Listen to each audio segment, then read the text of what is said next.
Jemaat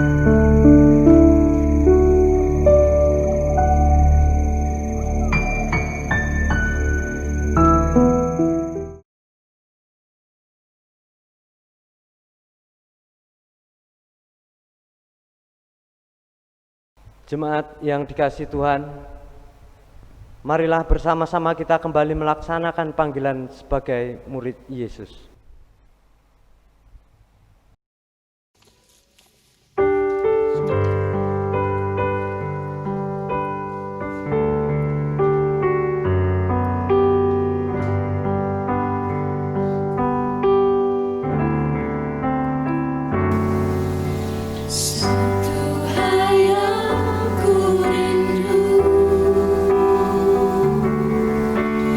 Berdiam di dalam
Pertolongan kita adalah di dalam nama Tuhan Allah yang telah menciptakan langit dan bumi.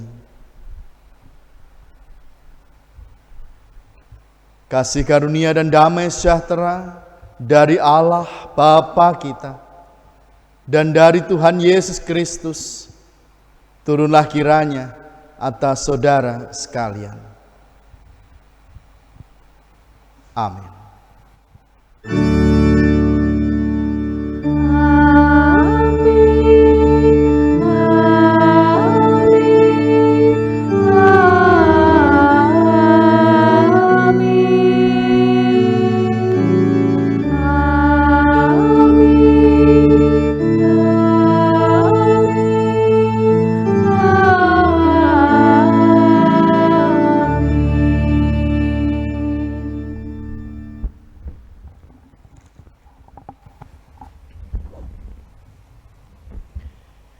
Efesus pasalnya yang kedua ayat 8 sampai ayat 10.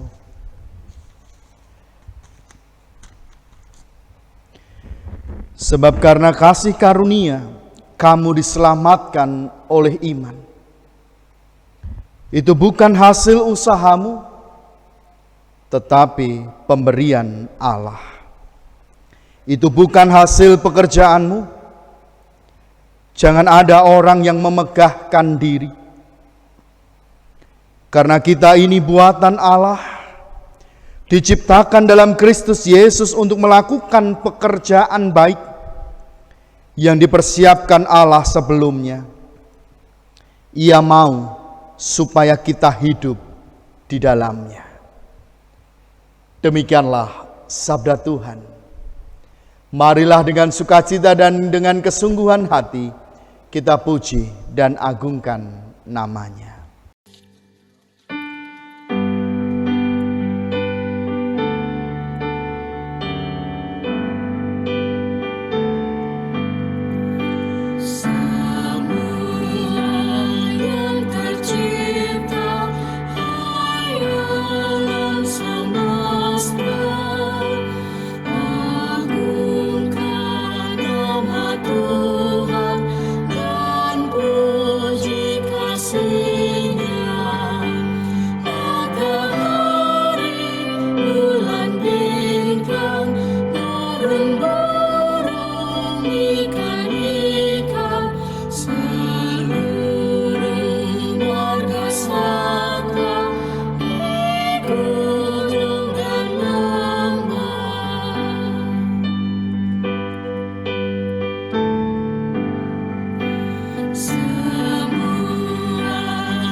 Jawab Yesus kepadanya, "Kasihilah Tuhan Allahmu dengan segenap hatimu dan dengan segenap jiwamu dan dengan segenap akal budimu. Itulah hukum yang terutama dan yang pertama. Dan hukum yang kedua yang sama dengan itu ialah, kasihilah sesamamu manusia seperti dirimu sendiri. Pada kedua hukum inilah tergantung seluruh hukum Taurat dan kitab para nabi." Saudara-saudara yang terkasih, Allah menghendaki agar kita dapat mengasihinya dan mengasihi sesama kita. Namun, kita belum mampu melakukannya. Marilah bersama-sama kita mengakui dosa-dosa kita.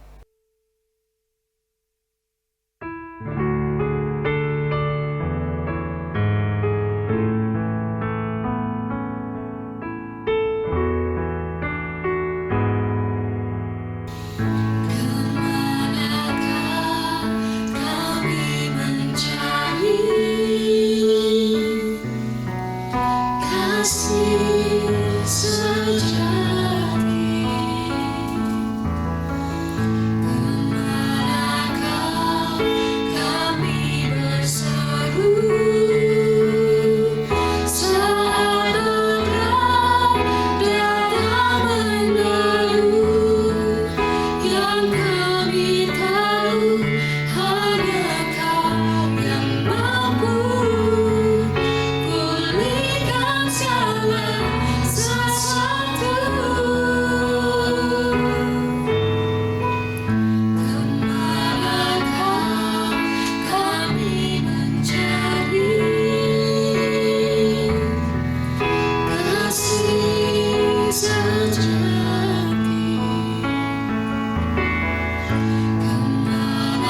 kepada setiap kita yang dengan kesungguhan hati mengakui dosa di hadapan Tuhan, maka Ia berkenan mengampuni dosa kita. Kini terimalah berita anugerah yang terambil dari Yesaya 50 ayat yang keempat. Tuhan Allah telah memberikan kepadaku lidah seorang murid, supaya dengan perkataan aku dapat memberi semangat baru kepada orang yang letih lesu. Setiap pagi Ia mempertajam pendengaranku untuk mendengar seperti seorang murid.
Saudara, marilah kita bersatu di dalam doa.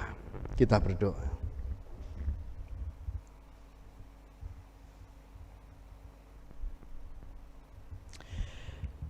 Setiap hal boleh terjadi dalam kehidupan kami.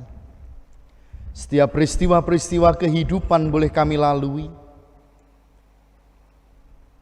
Suka dan duka boleh kami rasakan di dalam hati kami. Kebahagiaan hadir dengan canda dan tawa. Kesedihan hadir dengan tangis. Namun semua memperindah kehidupan kami. Bersyukur kami memiliki Allah seperti Engkau yang tidak pernah meninggalkan kami. Di saat sukacita pun, di saat kesedihan dan duka melanda, Engkau selalu ada untuk kami. Di dalam kami menjalani kehidupan kami pun, Engkau tidak melepaskan genggaman tangan-Mu untuk membimbing dan melindungi kami, sehingga kami boleh menjalani kehidupan ini dengan baik. Cinta kasih Tuhan selalu mengalir dalam kehidupan kami, sehingga kami boleh melewati hari-hari kami dengan penuh rasa syukur oleh karena cinta kasih Tuhan. Maka saat ini bersama dengan keluarga kami boleh tunduk di dalam ibadah kami, menaikkan syukur, menaikkan puja bakti kami atas setiap hal yang boleh Tuhan berikan dalam kehidupan ini. Bapa dalam surga, perkenankanlah pada saat ini kami menyatukan hati. Kami berdoa untuk saudara-saudara kami yang pada saat ini sedang dalam masa pemulihan. Mari Bapa, Engkau yang hadir dalam kehidupan saudara kami, Tuhan memberikan kesembuhan yang sempurna, Tuhan yang memulihkan kekuatan badannya lagi, sehingga saudara kami boleh segera merasakan tubuh yang sehat, tubuh yang kuat, tubuh yang nyaman, sehingga boleh beraktivitas seperti semula. Kami juga berdoa bagi saudara kami yang bergumul dengan persoalan hidup mereka. Mari Engkau yang hadir dalam kehidupannya, Engkau yang memberikan jalan keluar, Engkau yang memberikan kesabaran, Engkau berikan kebijaksanaan, sehingga saudara kami boleh lepas dari setiap persoalan kehidupan yang dihadapi. Terkhusus pula ya Tuhan, kami saat ini berdoa untuk gereja kami. Kami berdoa untuk hamba-hamba Tuhan yang melayani di gereja ini. Majelis gereja, para komisi yang ada, pengurus-pengurus dalam setiap kelompok-kelompok ibadah. Berdoa bagi para pengiring pujian, berdoa bagi pengangkat pujian, berdoa bagi tim multimedia, berdoa bagi siapapun yang terlibat di dalam pelayanan kami. Tuhan berikan selalu kesehatan, Tuhan berikan selalu kemampuan yang terbaik, sehingga boleh melayani kami semua jemaat-Mu di tempat ini dengan penuh sukacita. Terlebih pula kami menyerahkan ya Tuhan, saudara-saudara kami yang terlibat di dalam panitia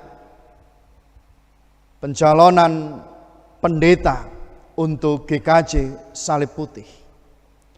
Mohon pimpinan Tuhan, sehingga panitia yang telah terpilih boleh melaksanakan tugas mulia ini dengan baik. Panitia boleh membuat rencana-rencana terbaik ke depan, sehingga apa yang menjadi harapan, apa yang menjadi keinginan, cita-cita seluruh umat Tuhan di GKJ Salib Putih dapat terwujud melalui karya dan kiprah panitia pencalonan pendeta ini. Bapa berikan kemudahan-kemudahan, Bapa berikan jalan untuk setiap hal yang akan dijalani, sehingga semuanya dapat terlaksana dengan baik, semuanya dipermudah, dan kami boleh mengucap syukur atas segala yang terjadi dalam kehidupan jemaat-Mu di tempat ini. Kami juga berdoa untuk kami semua, jemaat GKJ Salib Putih. Tuhan mampukan kami untuk mendukung panitia di dalam dana, di dalam daya, di dalam pemikiran dan sebagainya, sehingga membantu proses pencarian pendeta yang baru bagi kami, dan semuanya juga untuk kebersamaan umat-Mu di GKJ Salib Putih. Kami serahkan panitia pemanggilan calon pendeta dalam pimpinan dan penyertaan tangan Tuhan. Kami juga berdoa ya Tuhan, apabila pada saat ini kami akan bersama-sama merenungkan firman Tuhan, tutup bungkus kami dengan darah-Mu yang kudus, sehingga kami boleh menerima firman Tuhan dengan baik. Firman-Mu tertanam di dalam hati kami, dan firman-Mu juga kami lakukan dalam kehidupan sehari-hari. Inilah doa kami, inilah permohonan kami, yang kami panjatkan dalam satu nama yang tunggal, Sang Juru Selamat kami yang hidup, Tuhan kami, Yesus Kristus. Amin.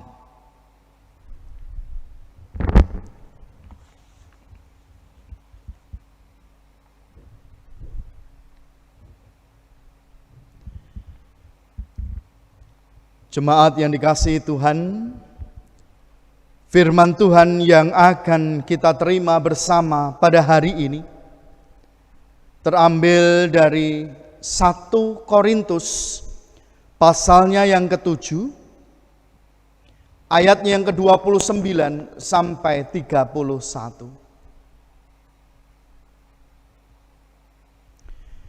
Saudara-saudara, inilah yang kumaksudkan, yaitu waktu telah singkat.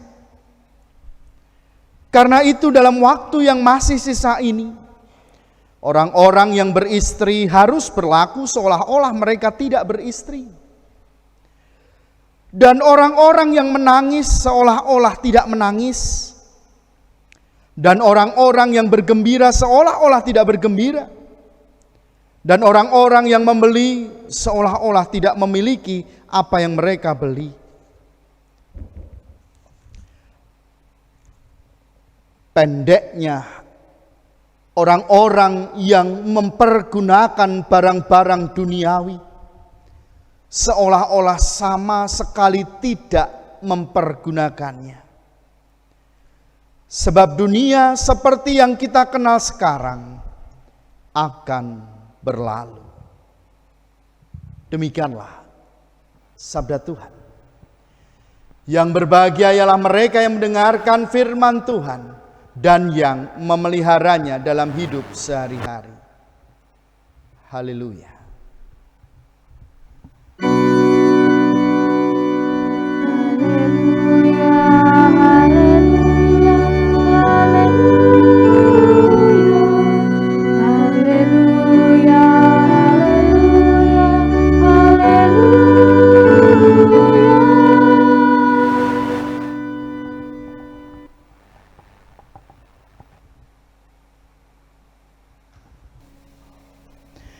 Ibu bapak dan saudara yang terkasih di dalam nama Tuhan Yesus Kristus,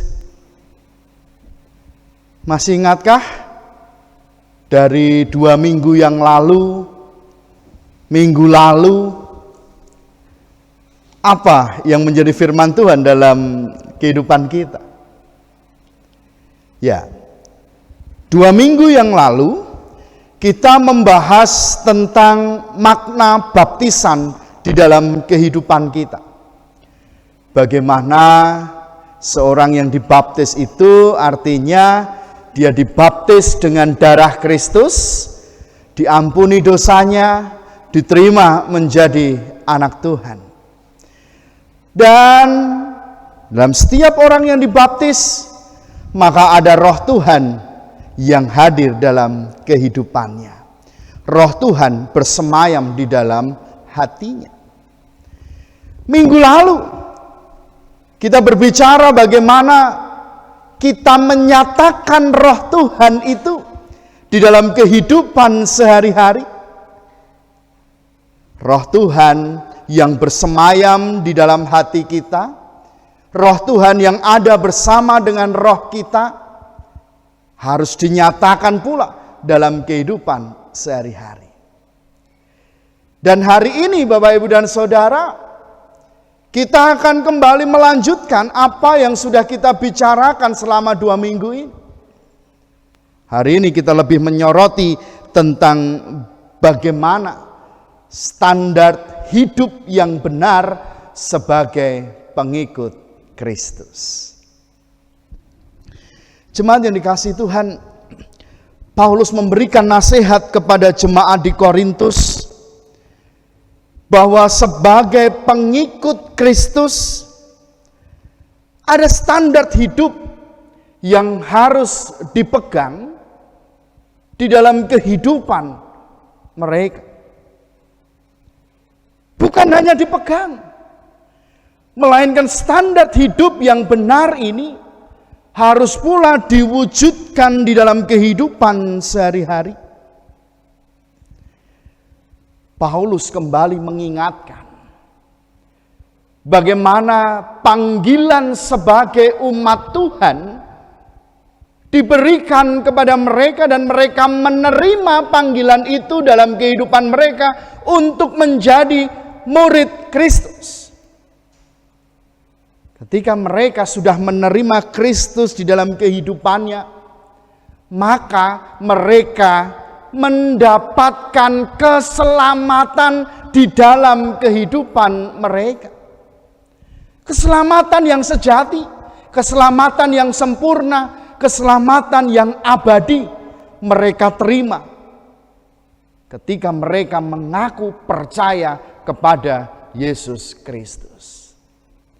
Nah, Bapak Ibu dan Saudara terkasih dalam nama Tuhan, Paulus mengingatkan kepada jemaat Korintus bahwa ini adalah anugerah yang luar biasa yang Tuhan berikan dalam kehidupan setiap umat yang percaya kepadanya.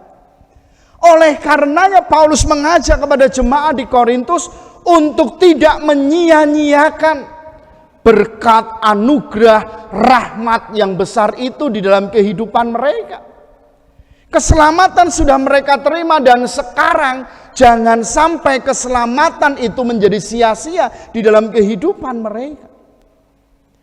Paulus mengajak kepada jemaat untuk kembali mengingat bahwa dirinya sudah ditebus oleh darah Kristus. Jemaat diingatkan kembali bahwa mereka telah menerima keselamatan yang sempurna dalam Kristus, dan sekarang mereka harus mengutamakan keselamatan itu daripada hal-hal yang lainnya. Keselamatan yang sempurna di dalam Kristus haruslah menjadi pegangan yang utama di dalam kehidupan orang-orang yang sudah percaya kepada Kristus. Dan Bapak Ibu, saudara-saudara yang terkasih di dalam nama Tuhan, Paulus mengajak kepada jemaat di Korintus untuk menjadi manusia rohani. Karena keselamatan itu berkaitan dengan kehidupan rohani, maka Paulus juga mengajak kepada mereka secara tidak langsung untuk mengutamakan keselamatan, yang artinya bahwa mereka juga harus mengutamakan keselamatan dalam kehidupan mereka sehari-hari secara rohani itu. Maka Paulus sebenarnya mengajak kepada mereka untuk menjadi manusia rohani. Apa itu manusia rohani?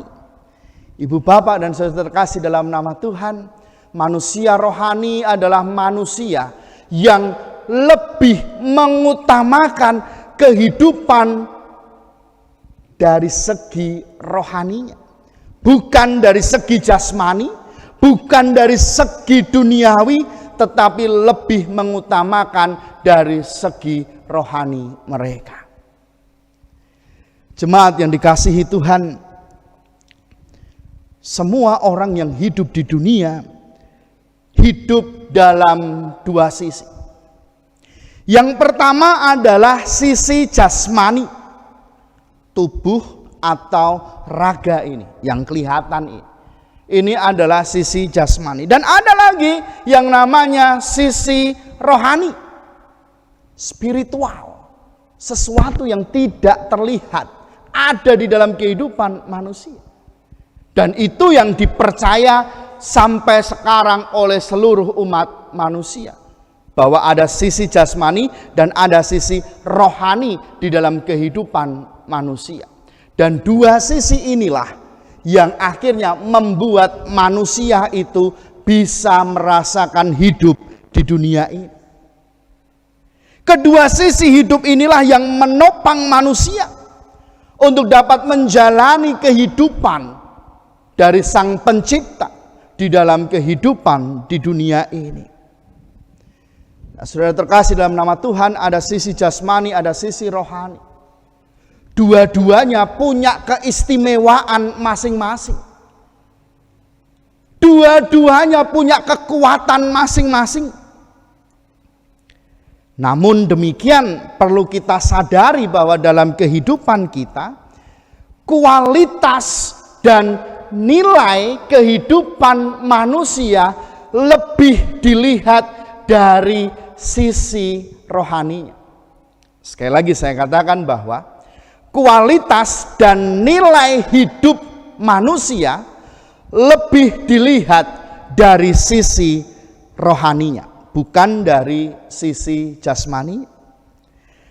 Dan dalam pemahaman kita sebagai pengikut Kristus atau orang Kristen, sisi rohani ini adalah sisi di mana Roh Allah itu hadir di dalam kehidupan. Jadi Roh Allah, minggu lalu saya jelaskan bahwa Roh Allah itu ada dalam kehidupan kita. Di mana? Di dalam sisi rohani itu. Roh Allah bersama-sama dengan roh kita bersaksi bahwa kita adalah anak-anak Allah. Roma 8 ayat 16 mengatakan seperti itu. Artinya Bapak Ibu dan Saudara terkasih dalam nama Tuhan, roh kita sendiri ini mendapatkan bisikan dari Roh Allah untuk kita menjalani kehidupan di dunia ini dengan standar hidup Kristen. Jadi sekali lagi, Roh Allah berbicara terhadap roh kita untuk kita hidup sesuai dengan kehendak Tuhan, dengan standar Kristen, standar Kristus. Roh kita yang sudah mendapatkan bisikan dari Roh Allah menyampaikan itu kepada sisi jasmani kita. Jadi urutannya, Roh Allah berbicara terhadap roh kita menyampaikan terhadap sisi jasmani kita, dan jasmani kita yang melakukan dalam kehidupan sehari-hari. Nah, oleh karena itu Bapak Ibu dan Saudara yang terkasih dalam nama Tuhan, ini yang tadi saya katakan bahwa seringkali yang namanya kualitas dan nilai hidup seseorang itu dinilai dari sisi rohaninya, bukan jasmaninya. Karena sisi rohani yang mendapat bisikan dari Roh Allah.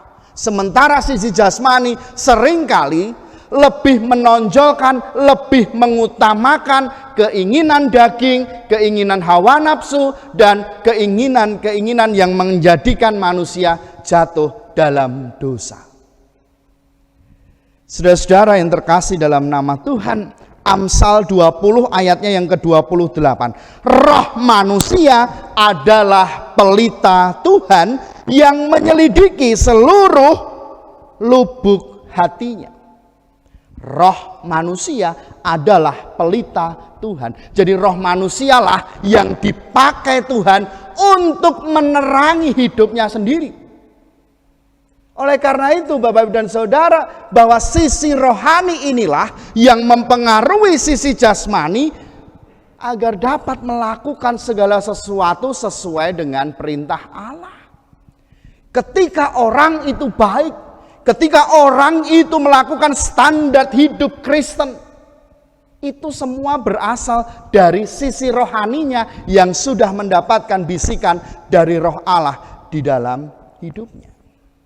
Nah, jemaat yang dikasihi Tuhan Yesus Kristus,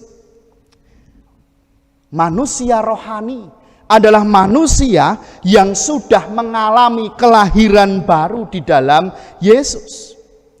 Ketika mengaku percaya kepada Yesus, maka di situ pula dia sebenarnya berjanji untuk hidup sebagai manusia rohani. Artinya Bapak Ibu Saudara dan saya yang percaya kepada Kristus, artinya kita juga menyerahkan hidup kita untuk menjalani hidup ini sebagai manusia rohani. Jemaat yang dikasihi Tuhan, roh kita mengendalikan keinginan-keinginan daging. Roh kita yang sudah mendapatkan bisikan dari Roh Tuhan dapat menahan keinginan-keinginan jasmani, keinginan-keinginan kedagingan kita. Sehingga kita bisa ngerem, kita bisa memilih mana yang baik, mana yang tidak baik. Yang baik kita lakukan, yang tidak baik tentunya harus kita hindari dalam kehidupan kita. Jemaat yang dikasihi Tuhan, kita memang hidup dalam daging. Buktinya ketika kita dicubit kita masih merasa sakit. Kita hidup dalam daging. Tapi jangan kita mengikuti keinginan kedagingan kita. Kita hidup dalam daging, tetapi jangan mengikuti keinginan kedagingan kita. Hiduplah sebagai manusia rohani, di mana kita hidup mendengarkan roh kita yang sudah mendapatkan bisikan dari Roh Allah, untuk kita dapat melakukan yang terbaik bagi kemuliaan nama Tuhan. Memang tidak ada salahnya untuk kita memenuhi keinginan jasmani kita. Jasmani kita butuh makan, butuh minum, butuh kebutuhan yang lain. Boleh kok dilakukan. Tetapi jangan sampai keinginan-keinginan yang dapat menjatuhkanmu dalam dosa itu diikuti. Caranya gimana? Tahan dengan kehidupan secara rohani. Rohmu akan selalu mengatakan tidak untuk hal-hal yang tidak baik. Selalu dengarkan apa kata Roh, jadilah manusia rohani, maka keselamatan menjadi yang utama di dalam kehidupan kita. Selamat belajar, selamat mencoba untuk menjadi manusia rohani, selalu dengarkan Roh Tuhan. Maka kehidupanmu akan menunjukkan standar kehidupan Kristen yang baik. Tuhan Yesus memberkati. Amin. Saat teduh bagi kita.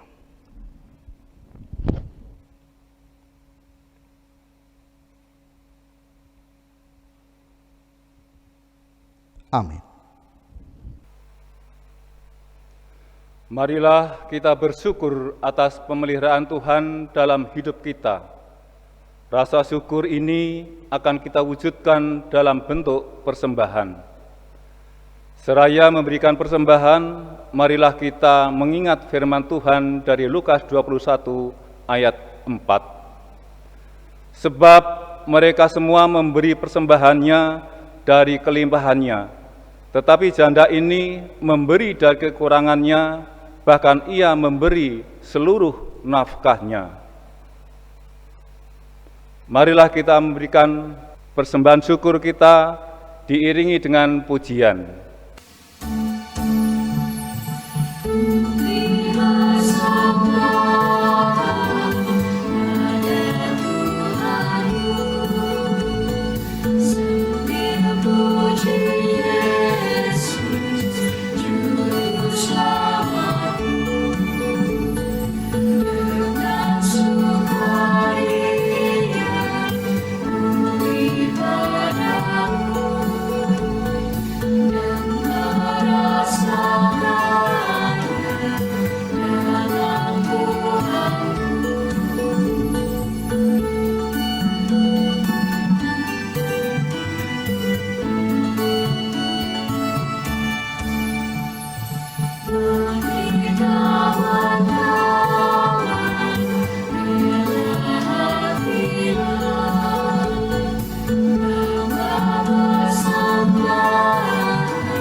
Marilah kita berdoa. Kami kembali hadir ke hadirat-Mu ya Bapa, untuk mengucapkan rasa syukur kami kepadamu atas segala berkat yang Tuhan limpahkan dalam kehidupan kami. Dan saat ini Bapa, kami mempersembahkan persembahan yang kami ambil dari berkat Tuhan yang Tuhan limpahkan dalam kehidupan kami Bapa. Walaupun tidak sebanding dengan berkat Tuhan, namun kami mempersembahkan dengan keikhlasan kami, dengan ketulusan hati kami Bapa. Terimalah persembahan kami ini Bapa. Bapa Tuhan, kami juga berdoa untuk hamba-Mu yang membawa persembahan, bahkan mempergunakan persembahan ini Bapa. Sucikanlah tangan-tangan kami semuanya Bapa, biarlah hanya untuk kebesaran dan kemuliaan nama-Mu Bapa. Bapak Tuhan, sebenarnya masih banyak doa permohonan kami yang hendak kami sampaikan ke dalam takhta-Mu yang maha kudus Bapa, namun kami percaya bahwa Engkau-lah Allah yang maha penyempurna. Seluruh doa permohonan kami ini hanya kami alaskan di dalam nama Tuhan kami Yesus Kristus yang telah mengajarkan kami untuk berdoa.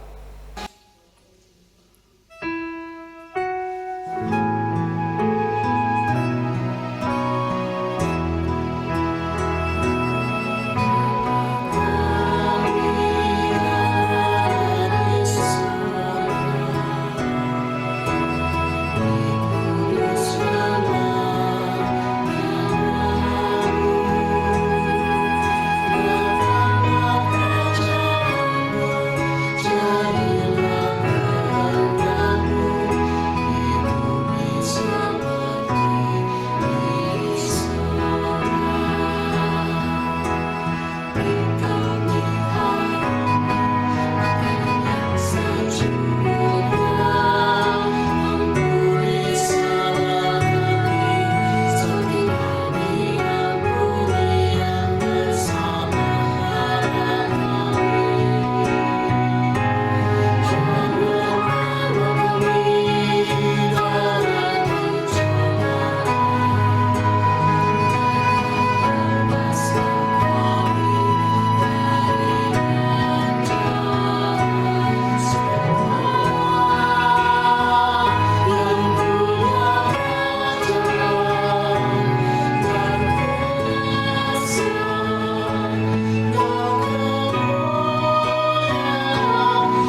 Marilah kita memperbaharui iman percaya kita dengan bersama-sama mengucapkan pengakuan iman rasuli yang demikian.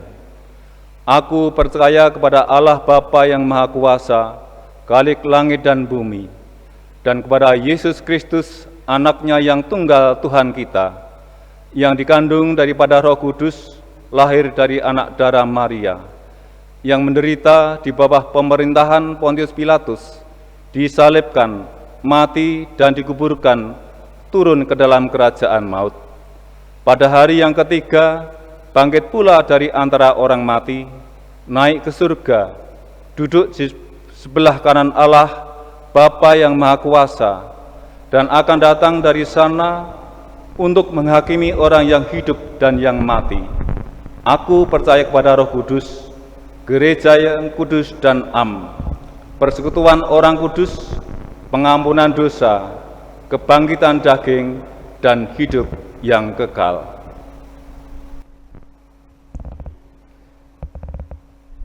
Saudara-saudara, jadilah manusia rohani.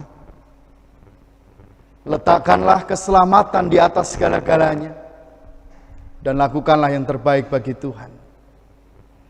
Kini, arahkanlah hati kepada Tuhan. Teruslah berkarya untuk mendatangkan damai sejahtera. Jadilah saksi Kristus. Terpujilah Tuhan, kini sampai selama-lamanya. Maka kini tunduklah dan terimalah berkat Tuhan.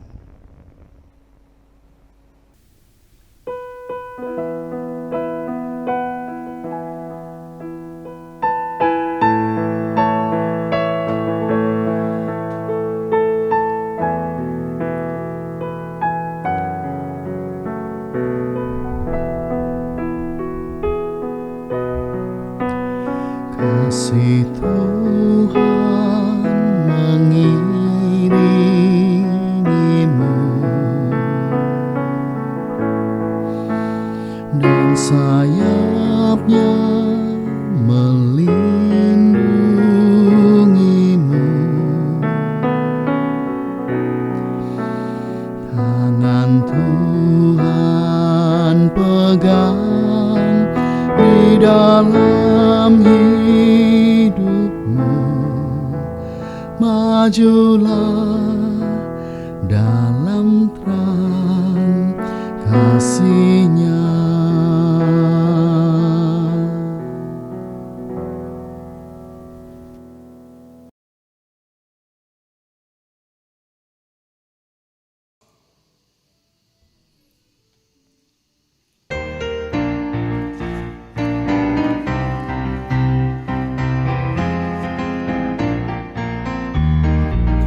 Tuhan mengutus kita ke dalam dunia, bawa pelita kepada yang lemah. Meski dihina serta dilanda duka, harus melayani dengan sepenuh. Dengan senang, marilah kita melayani umat-Nya. Dengan senang, berarti kita memuliakan nama-Nya.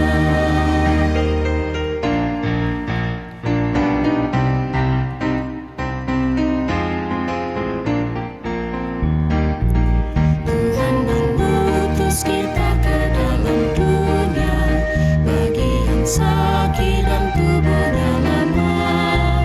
Meski dihina serta